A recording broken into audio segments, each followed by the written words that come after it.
Cara mencegahnya gimana? Ada suatu fakta yang namanya adalah 1000 hari pertama kehidupan. 1000 hari pertama kehidupan adalah itu dihitung sejak janin ya di dalam kandungan, yaitu usia sampai 270 hari hingga anak itu berusia 2 tahun atau 730 hari. Di total ada 1000 hari. Jadi 1000 hari pertama kehidupan. Ini adalah usia golden age, di mana pada 1000 hari ini seluruh organ vital anak itu berkembangnya cukup pesat, terutama otak. 80% otak manusia itu berkembang pada masa 1000 hari pertama kehidupan ini dan tidak dapat diulang perkembangannya setelah itu. Sehingga kualitas perkembangan di 1000 hari pertama itu sangat menentukan potensinya di masa depan.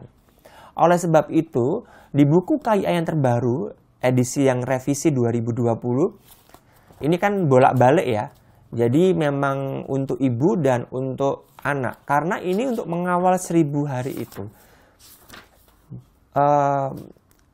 Tanpa mengurangi rasa hormat ini Bu Silviana, mudah-mudahan Kota Kediri sudah di Fasiankes juga semuanya sudah menggunakan buku KIA yang terbaru revisi yang edisi 2020.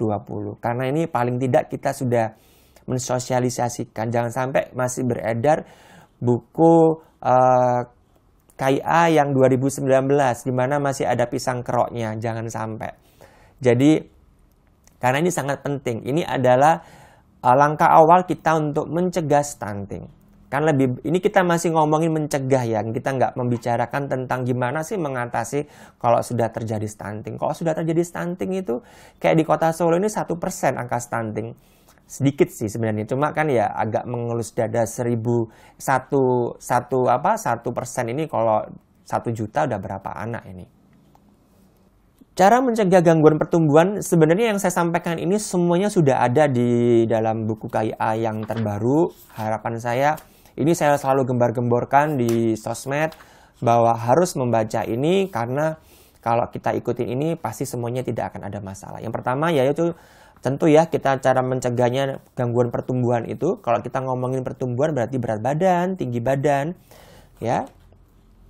Itu adalah ASA, ASI, ASU pasti ya. Di mana ASA kebutuhan fisik biomedisnya di antara pemberian ASINya, gizi yang sesuai, kelengkapan imunisasi, pengobatan bila anak sakit, pemukiman yang layak, kebersihan individu dan lingkungan, rekreasi dan bermain itu harus terpenuhi.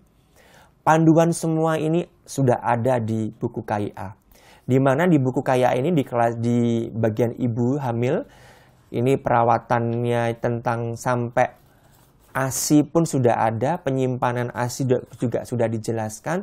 Termasuk yang sangat penting adalah masalah depresi pasca melahirkan itu juga sudah dibahas di buku KIA yang terbaru ini. Pengobatan bila anak sakit juga sudah dibahas. Gimana sih apa yang dilakukan ketika anak demam?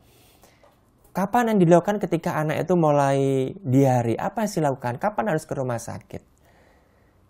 Khitan pada anak perempuan wajib enggak? Semuanya sudah ada di buku KIA. Ini sering ditanyakan. Yang berikutnya adalah ASI. Tentu ya, kebutuhan emosi, kasih sayang. Ini penting. Tapi seorang orang tua tidak akan bisa memberikan kasih sayang yang baik ketika kondisi emosi orang tuanya juga tidak dalam kondisi yang baik. Makanya di buku KIA yang terbaru ini saya cukup senang banget ada pembahasan tentang depresi pasca melahirkan, identifikasinya, pencegahannya, dan penanganannya itu juga sudah ada. Harapannya baby blue syndrome tidak ada, ibu, orang tua, dan lingkungan sekitar tetap bisa mensupport anak-anak. ASU, kebutuhan akan stimulasi mental yang merupakan cikal bakal proses belajar. Di buku KIA juga sudah ada, lebih lengkap, ada checklistnya. Jadi orang tua harus bisa mengevaluasi tiap 3 bulan hal-hal apa yang bisa dilakukan stimulasinya dan hal-hal apa yang harus dicapai. Kalau tidak dicapai harus kemana dan gimana sudah ada semuanya. Fase kehamilan kalau kita ngomongin 1000 hari yang tadi, 1000 hari pertama tadi, fase kehamilan itu adalah fase yang penting di mana konsultasi medis itu sangat penting sekali. Penting untuk memastikan kondisi ibu itu siap dan Sebaiknya memang ya di Fasiankes ya, di Posyandu, di Puskesmas, kita sebagai kader ini adalah lini terdepan untuk bisa mengedukasi. Minimal pokoknya setiap ibu hamil, bahkan yang mungkin mau menikah, kita sudah mewajibkan untuk semuanya untuk sudah membaca buku KIA yang terbaru edisi yang 2020. Kalau baru hamil membaca kayaknya terlalu mepet, jadi mungkin lebih baiknya kalau ketika menikah, ketika ada bimbingan di KUA, sudah mulai dibaca tentang buku KIA-nya ini. Konsultasi medis dipastikan. Kalau di buku KIA ini dituliskan 1 kali pada trimester pertama, 2 kali pada trimester kedua, dan 3 kali pada trimester ketiga. Minimal 2 kali oleh pemeriksaan oleh dokter pada trimester 1 dan kedua. Ini saya nggak membahas rinci karena ini punyanya Bu Bidan pasti sudah paham. Jadi nanti bisa mungkin ini sambil membaca semuanya ya. Jadi tinggi antropometri diukur, tinggi fundusnya, DJJ-nya, screening status imunisasi tetanusnya, tablet tambah besi, tambah darah, tes laboratorium, penanganan kasus bila perlu, dan yang penting lagi adalah konseling. Konseling ini sangat penting, edukasi ini sangat penting, konseling. Di buku KIA terbaru pun juga sudah ada tentang pelaksanaan ikut kelas ibu hamil. Jadi mudah-mudahan kelas ibu hamil ini juga berjalan di Kota Kediri, karena ini sangat penting untuk membahas tentang persiapan melahirkan dan persiapan menyusui, sampai untuk membahas kelas persiapan untuk MPASI. Jadi biar bisa tertangani.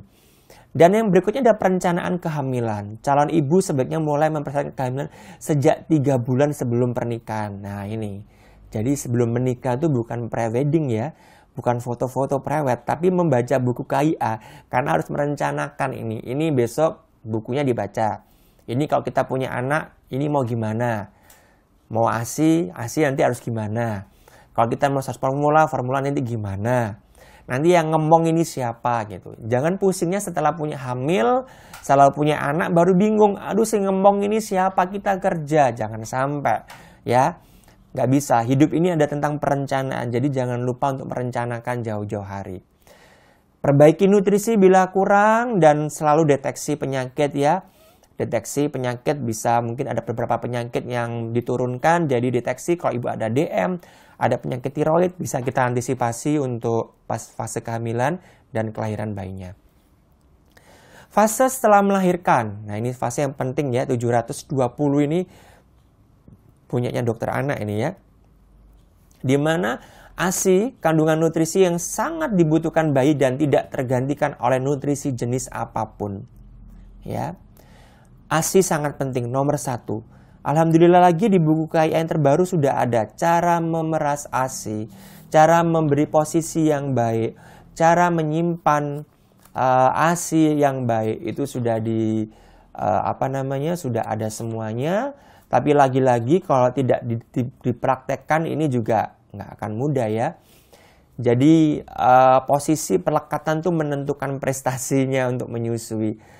Kita nggak bisa, udah pokoknya ASI, udah terusin, pokoknya menyusui aja. Kita nggak bisa kayak gitu, apalagi kalau kita berhadapan dengan anak pertama. Wah itu repot banget, menggendong bayinya aja masih kikuk ya. Saya biasanya kalau di Solo, saya di rumah sakit mengadakan kelas persiapan menyusui. Ibu-ibu yang senam hamil, kita beri edukasi tentang persiapan menyusui. Saya kasih boneka untuk digendong satu persatu. Silakan belajar gendong.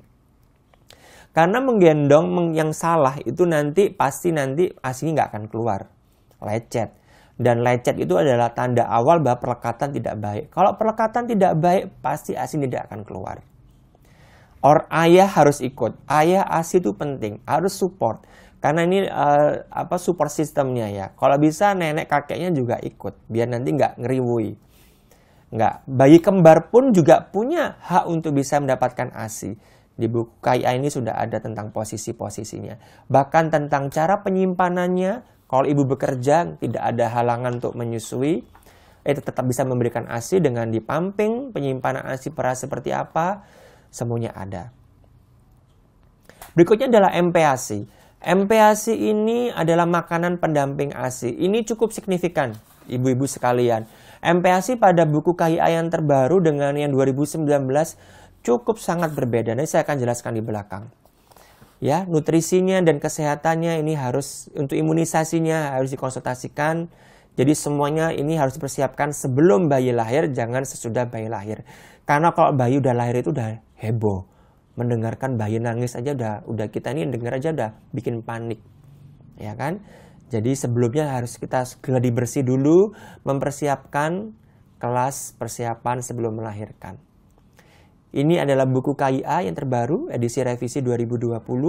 Sama pinknya, ya. Cuma memang tiap Fasiankes mungkin mengganti covernya. Kalau di Solo memang covernya macam-macam karena tergantung rumah sakitnya. Tapi yang jelas ini sudah 2020, harusnya semuanya sudah pakai ini. Jangan sampai di posyandu atau di puskesmas masih menggunakan yang 2019 atau bahkan nggak tahu kalau ternyata ada yang edisi revisi. Saya rasa semua kader di Kota Kediri sudah memegang semua buku KIA yang terbaru ini dan sudah membacanya dengan baik.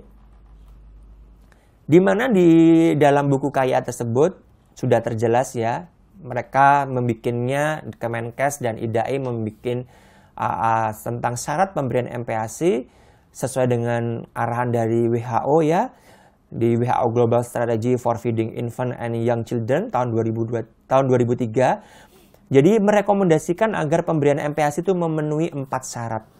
Yang pertama adalah tepat waktu. MPASI harus diberikan ketika ASI sudah tidak dapat memenuhi kebutuhan nutrisi. Kapan itu? Nanti akan saya bahas di belakang. Yang berikutnya adalah adekuat. Kalau dulu MPASI itu banyak seliweran tuh. Harus MPASI itu 4 bintang, 4 kuadran. Sekarang tidak ada 4 bintang, 4 kuadran. MPASI yang sekarang adalah harus adekuat. Di mana memiliki kandungan energi itu cukup, yaitu karbohidrat, protein hewani, lemak, buah dan sayur hanya untuk dikenalkan. Ya. Nanti saya bahas di belakang. Yang berikutnya aman, harus disimpan dan disiapkan dengan cara yang higienis. Jangan sampai terkontaminasi bakteri. Dan pemberiannya harus tepat, dengan sinyal rasa lapar dan rasa yang kenyang. Jangan sampai kita memberikan makan di saat dia kenyang. Ini pentingnya feeding rules, di mana kita memberikan makan itu sesuai dengan jamnya. Kita mengambil porsi jamnya menyusui untuk makan dengan diperhatikan jam lapar kenyangnya. Jadi harus tertib jamnya. Tiap keluarga beda-beda. Kita tidak bisa memaksakan satu keluarga sama dengan keluarga yang lain. Karena semua keluarga punya kebiasaannya sendiri-sendiri. Ada yang mungkin sarapan tuh jam 7 pagi, ada yang jam 6 pagi. Silakan, intinya harus diberi jeda antara pemberian susu dan pemberian makan biar dia lapar, biar dia lahap. Sudah ada di buku KIA ya, di halaman 41 kalau nggak salah, yang adekuat tadi, ini tadi sudah saya sampaikan, di mana buah dan sayur itu hanya untuk asal kenal saja, ya kan? Tidak untuk makanan pokoknya. Dan lemak bisa diperoleh dari minyak, santan, dan penggunaan protein hewani yang lainnya. Ya. Karbohidrat tidak hanya beras, bisa jagung, gandum, sagu, ubi, kentang, singkong. Makanan sumber protein hewaninya bisa ikan, ayam, daging, hati, udang. Silakan. Di sini sudah jelas, pemberian protein hewani dalam MPASI diprioritaskan. Ya. Karena apa diprioritaskan? Karena sumber asam amino esensialnya cukup tinggi. Dia penting untuk perkembangan otak. Ya, asam amino esensial lebih banyak ada di protein hewani. Selain itu, untuk zat besi itu juga banyak di daging-daging warna merah. Jadi harus kita pastikan itu. Diberikan dengan cara yang benar. Ya, ini sudah ada jelas banget secara teratur pagi, siang, sore, menjelang malam. Lama pemberian makan maksimal 30 menit. Ya, lingkungannya minimal distraction atau nggak ada yang bisa mengalihkan kayak nonton TV atau sambil bermain, nggak boleh.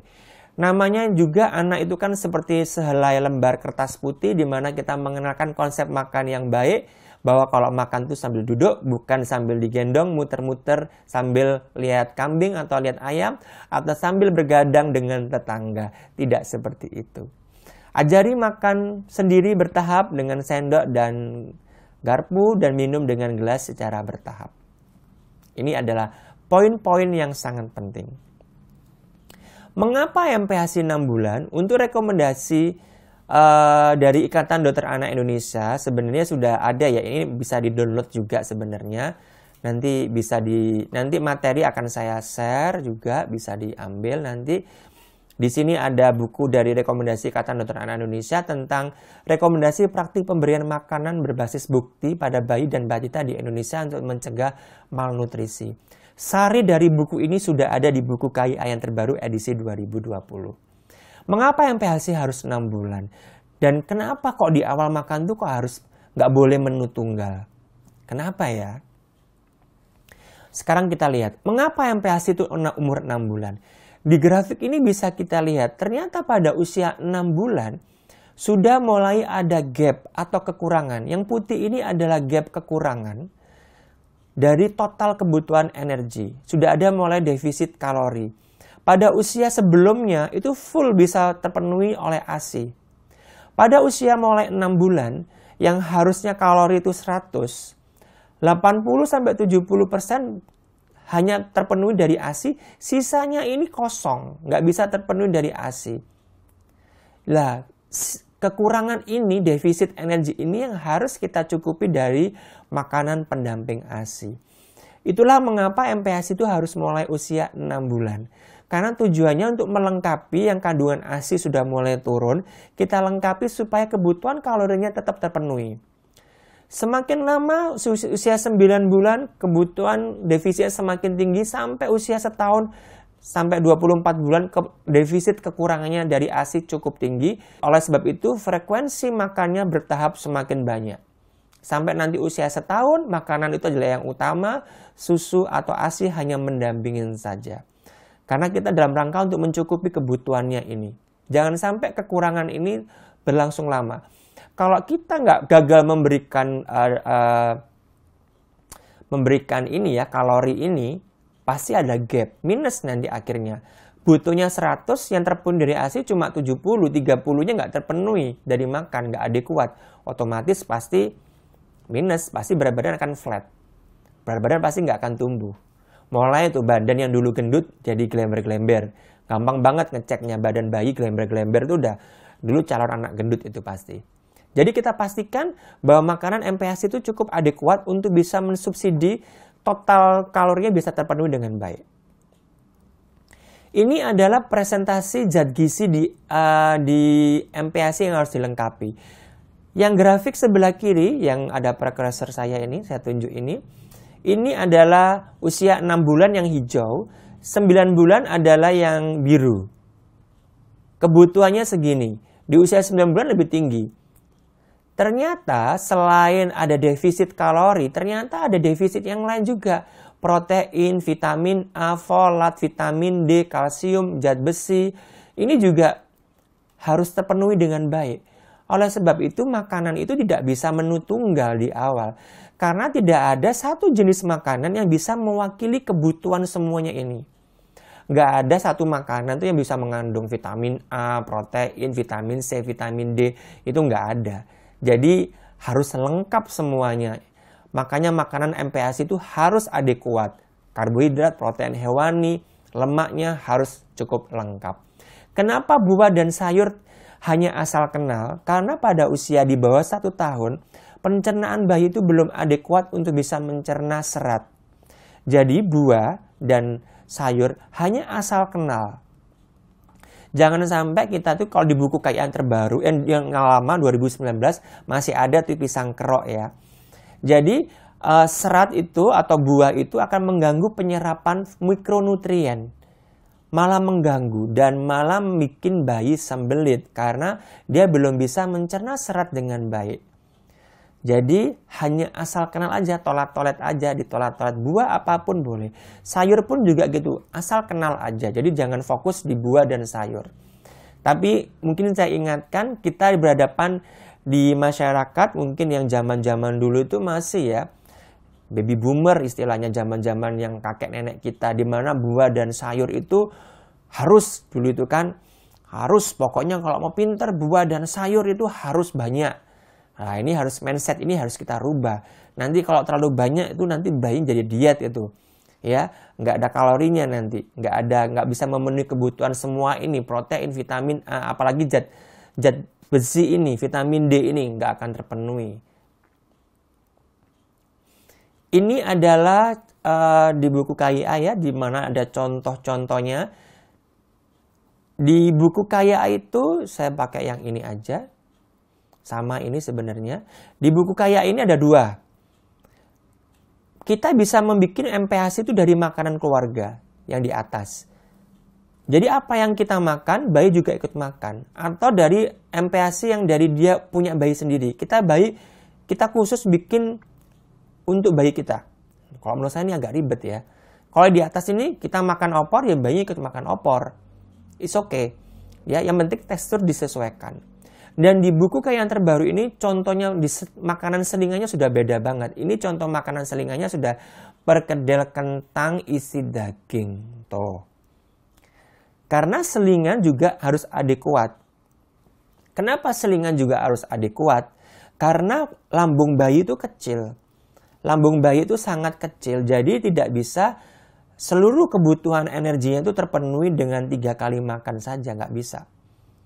Jadi harus sedikit-sedikit kan. Jadi terpenuhi dari makan siang, selingan pagi, makan pagi, selingan pagi, makan siang, selingan sore, dan makan malam atau makan sore. Itu harus terpenuhi. Menggunakan bahan-bahan yang ada. Ini contohnya ada nih, umur 6 sampai 8 bulan. Ini nasi putih, dadar telur, sayur kare, wortel, tempe. Tuh. Ya kan, pakai santan. Terus kalau dari makanan keluarga ini kita memang membuat khusus ya. Saran saya kita gunakan apa yang ada. Tidak perlu muluk-muluk. Tidak perlu pakai salmon, tuna. Nggak perlu. Saya rasa lele, gurame, mujair. Apa aja sekarang lagi banyak habis kurban ya. Itu otak kambing. Apa aja mau bikin tongseng silakan. Bumbu-bumbu tidak masalah. Ya. Seberapa banyak tahapan MPASI di buku KIA juga sudah ada, di mana pertama itu karena ini hanya makanan pendamping ya, bukan makanan utama, judulnya masih MPASI. Kadang-kadang mindsetnya orang tua itu kalau begitu makan tuh makan harus banyak gitu. Langsung dok, langsung lengkap semuanya, kan masih awal. Ya iya, harus lengkap, adekuat, tapi kan bertahap. Paling 2-3 sendok makan. Ya kan makan itu cuma 2-3 sendok makan loh, bertahap. Kan kita mau mengenalkan. Ya kan? Sampai maksimal mungkin 125 cc, setengah gelas aqua itu. Ya kan? Jadi disaring dulu. Entah mau disaring, mau di blender. Tekstur yang harus lumat dan kental. Nggak terlalu cair. Jadi kalau pakai sendok dituangin tuh nggak tumpah dia. Nanti akan bertahap. Dicincang ketika 9 bulan. Dan nanti dimasak biasa ketika umur 1 tahun. Bertahap, semuanya itu bertahap. Karena kita mengenalkan sesuatu yang baru kepada anak. Jangan sampai ada trauma. Jangan sampai ada kekerasan di dalam proses makan. Makanya dipastikan ibunya ini nggak stres duluan. Kalau stres, aduh repot ini. Pelampiasannya ke anak-anak. Anak-anak kasihan, jadi trauma. Banyak tuh anak-anak yang trauma sama nasi, trauma sama sendok. Masa lihat sendok aja takut? Kan hal yang sangat disayangkan. Ini ada tabel pemberiannya. Usia 6-8 bulan. Mulai dengan bubur halus, lembut, cukup kental, dilanjutkan bertahap menjadi kasar. Kapan dok mulai bertahap naik tekstur? Itu jawabannya hanya ibu yang tahu. Karena tiap anak itu punya kemampuan oromotor yang berbeda. Amati. Makanya kuncinya parenting itu adalah seni kok menurut saya. Semuanya tuh seni, butuh kreativitas dari orang tua. Harus sering-sering ngeliatin bayinya. Harus sering-sering tahu, oh anakku ini kayaknya sudah bisa deh. Oh ini, lah itu feeling itu harus ditumbuhkan. Keep in touch-nya tuh, engagement-nya tuh harus ditanamkan sejak dini. Makanya menyusui, kalau saya mengajari ibu menyusui, Nggak boleh tuh menyusui tapi sambil main HP tuh nggak boleh. Ini nanti bayi ini kalau bisa ngomong, ibuku ki ngapain, ibuku ngapot, nyapot, atau ibuku nenek ini karo HP-an ki piye to karepe ibuku, aku ndelok opo iki, mesti bayi itu nek bisa ngomong akan seperti itu. Jadi tetaplah fokus. Amati, kenapa sih bayi baru lahir itu harus rawat gabung? Karena supaya ibu tuh mengetahui kapan bayi itu lapar, kapan bayi itu haus. Banyak kan masih kita temui, bingung. Anak saya tuh nangis terus, Dok. Nah, itu kenapa? Itu jawabannya kan ibu yang lebih tahu daripada saya, dokter kita semua kan. Karena yang 24 jam di rumah kan ibu. Mungkin dianggapnya kita perlu meningkatkan awareness bahwa ayo deh lebih dekat memahami si anak. Anak ini juga manusia yang punya perasaan. Harus kita lebih memahami ya. Ini tahapannya sama kayak tadi. Jadi ini sumbernya dari WHO dan IDAI. Jadi dari buku KIA tadi memang sudah mengadopsi dari buku WHO dan dari bukunya IDAI. Cukup lengkap.